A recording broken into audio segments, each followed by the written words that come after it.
Hi everybody, welcome to Dandelion Cottage and Watercolor Wednesday. I'm Leslie Watkins.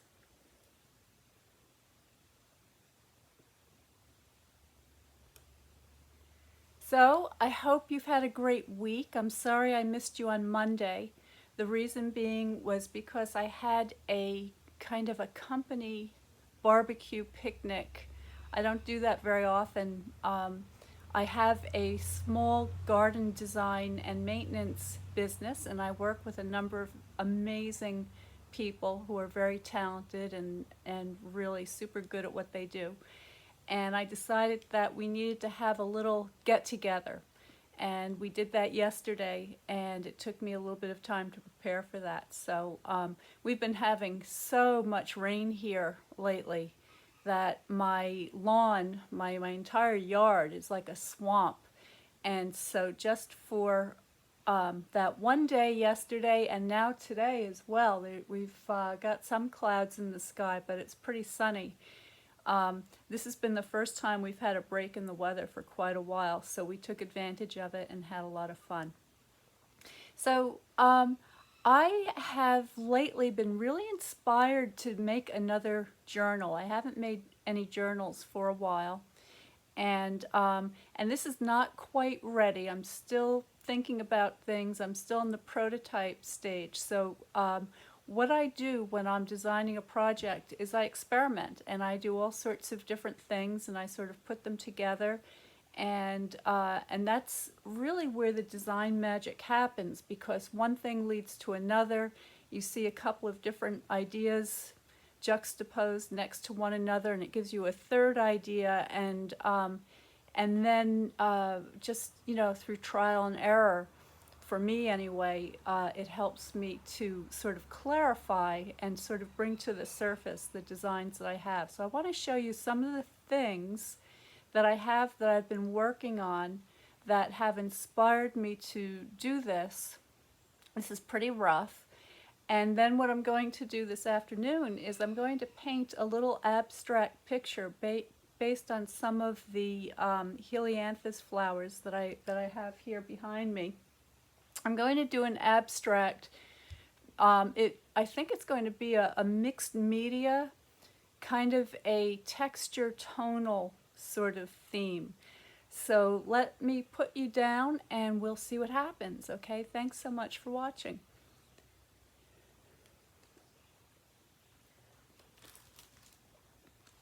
So this is a nature journal I did some time ago, and it's just a very sort of a soft cover, just a little cardstock. I've already gotten some ink on it, and it's bound together. It has 3 signatures, and then I attached these little wooden beads with to the linen thread that holds the signatures together. It's got a very simple tie closure, and this is that beautiful kind of linen ribbon that but you could, all of these things are just ideas. You use whatever you happen to have to hand. And then inside I've got a pocket, because this is meant to be a kind of a sketch journal, and also a writing journal. I did not use watercolor paper in this one. This is just some really nice cotton writing paper. It'll take a very light wash, but certainly nothing like the watercolor paper. So if I had some watercolors or I had some other notes, I could just slip them into these pockets. And then it's reinforced binding to keep it strong. And the reason I pulled it out was really for the cover. So what I want to show you here is I did this little label with some calligraphy on it with a broad edge pen. And this is a little stamped image of an adorable wren. This is a vintage Stampin' Up! Stamp, and I think I got this on eBay, or I may have gotten it at a tag sale. Anyway, I just love this little image, and I've glued that down on top. But the part that I really want to show you, and I'm going to bring the focus in here, is this background. So this is this is the sort of thing I want to emulate. I really love the way this came out.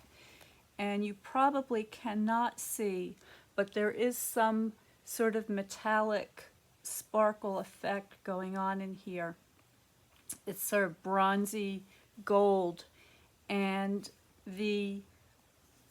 this work was done on a piece of watercolor paper, but these images are actually stenciled by actual leaves that I picked from the garden. So this is a geranium leaf, this is a maple leaf, I think I have a fern leaf over here, I've got something else over here, I'm not sure what that is.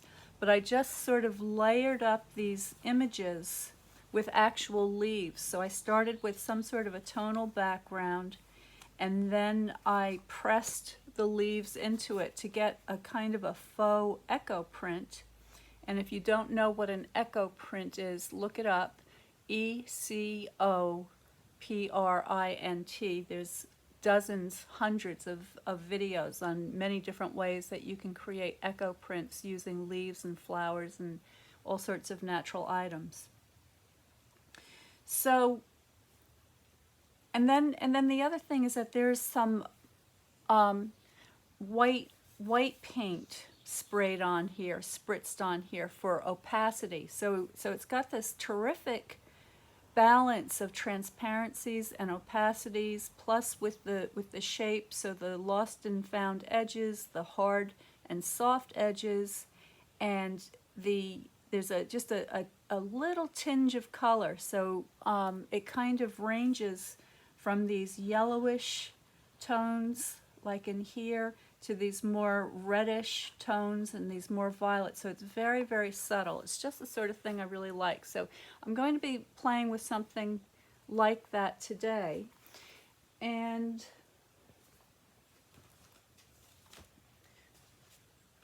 I have a piece. This is the Fluid 100 watercolor paper, and this is a half sheet.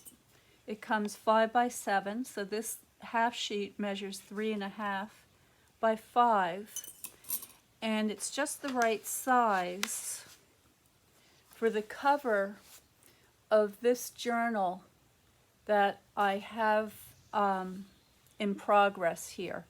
So this is just the very beginning stages, and what I intend to do is to have a journal making workshop that will show you how to make one of these from start to finish. I'm just checking my settings here to make sure that everything is working. Okay, so the overall size of this journal, I think I need a bigger ruler here, let me see. Okay, so it's about 6 by almost 4.5 or 5. It's going to have a very chunky, deep spine, and that measures about 2.25 inches. Okay, and it's got this wrap cover, which I like. I like a soft cover on a journal. I like something that's stiff and sturdy, not necessarily rigid, because what I like to be able to do is I like to be able to fold the sides down flat. So when I'm using my journal, I can get those flaps out of the way. I also really like the feel of something like this. Okay, I like that it has a little bit of a give to it, and this one is just, you know, it's just enough, just big enough to sort of fit comfortably inside my hands, and still have some weight to it. I like that. So my idea today is to create a decoration for the cover. And just to give you a sneak preview of the inside here, I have what's called an envelope journal. So I'm going to have some pages in here that will have different kinds of folds and flip outs and pockets for tags and all sorts of other. So here's just a collection of some cards that I've made that are sort of monochromatic, and I just sort of slip them in here just to give me some ideas, some collages, different textures and stamps and so forth. So I'm going to make this kind of like a nature-based junk journal with a lot of different paper crafting ideas. And then it's going to have this nice closure that goes like that with the elastic to hold it all together. And I also want this collection to be designs that I really like. So I want it to act like a little resource book where I can go and look at different sorts of techniques, designs, kind of an idea book that I'll just keep handy and I'll keep adding to. So those are my thoughts on that. So let's get started on the painting. I'm going to get out my plexiglass because I'm going to get messy. And I'll zoom you in closer so you can see exactly what I'm doing.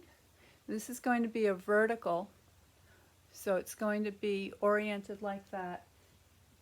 And then just to give you a close-up of some of the inspiration that I'm looking at, I have these kind of flowers with their serrated leaves. There are some bud shapes, there's some bud shapes in here, okay?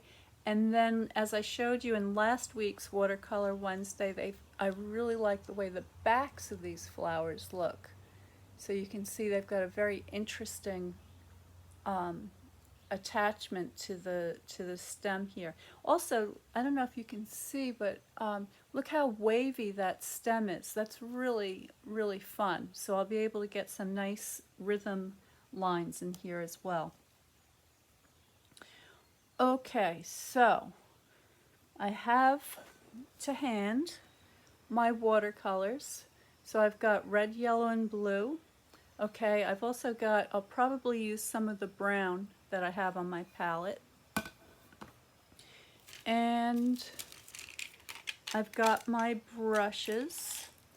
So here I have the water painters, and today I'll probably use this wide flat tip brush. And here's the medium and the small. So for those of you who don't know, the water painters are brushes that actually have water in the handle, and they come in a set of 3. The fine, sort of a pointy tip one, the medium, and this flat one. And what's nice about these is that you can pop them in your bag or your watercolor kit or whatever, keep it in your car, keep it in your backpack, and you've got water ready to go that you can squeeze from the handle of your brushes. I also have a spritzer. So this is just a really handy little spritzer, and I'm just going to take my paper and get it moistened.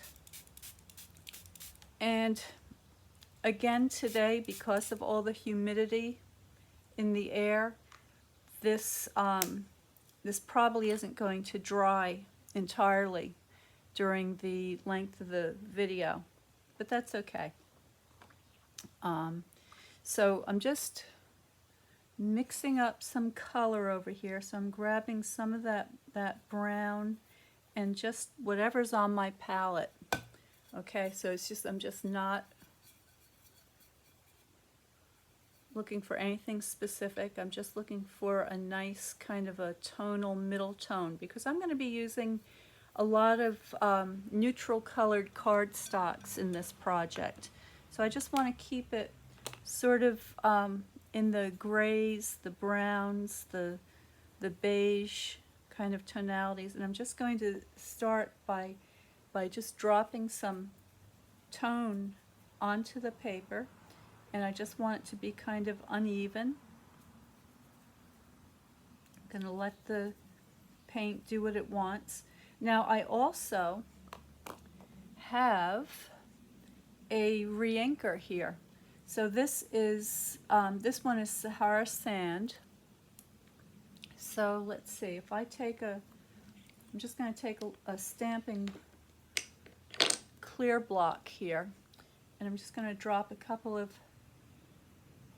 drops of the Sahara sand on there, and let's see what that does for us. And I'm watering this way down, keeping it very dilute. And look how close that is to the mixture that I just picked up off my palette. So that's just to show you the beauty of these neutral colors, that they just sort of coordinate so nicely with whatever you happen to have to hand.